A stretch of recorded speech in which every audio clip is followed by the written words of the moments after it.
असा आरोप आहे की अतिवृष्टीमुळे शेतकऱ्यांना तुटपुंजी मदत मिळते आहे। महाराष्ट्राच्या इतिहासामध्ये अतिवृष्टी आणि महापुरामध्ये जी काही मदत दिली आहे ती खऱ्या अर्थानं देवाभाऊच्या सरकारनं ऐतिहासिक अशी मदत शेतकऱ्यांना दिलेली आहे। 31,000 कोटीपेक्षा जास्त शेतकऱ्यांना मदत देण्याचा निर्णय सरकारनं घेतला। बहुतांश रक्कम शेतकऱ्याच्या खात्यावरती जमा झालेली आहे। राहिलेली रक्कम सुद्धा शेतकऱ्याच्या खात्यावरती जमा होईल।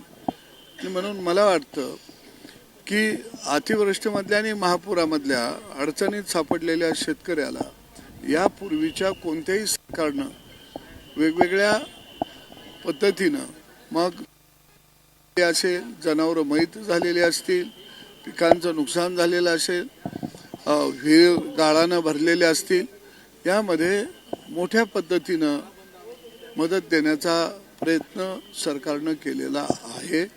मला वाटतं की ही मदत यापूर्वीच्या कोणत्याही सरकारनं शेतकऱ्याला केली नव्हती।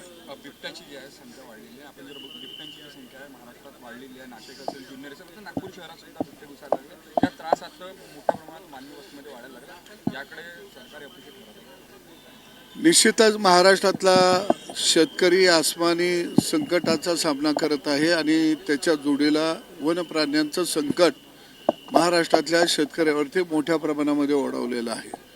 नाशिक जिल्हा असेल, पुणे जिल्हा असेल, जुन्नर सारख्या तालुक्यामध्ये बिबट्यानं त्या ठिकाणी अनेकांचे बळी घेतलेले आहेत। महाराष्ट्रामध्ये अनेक ठिकाणी अशा घटना घडलेल्या आहेत। या राज्याचे वनमंत्री खऱ्या अर्थानं चांगल्या पद्धतीनं या ठिकाणी या संदर्भामध्ये दखल घेऊन काम करत आहेत।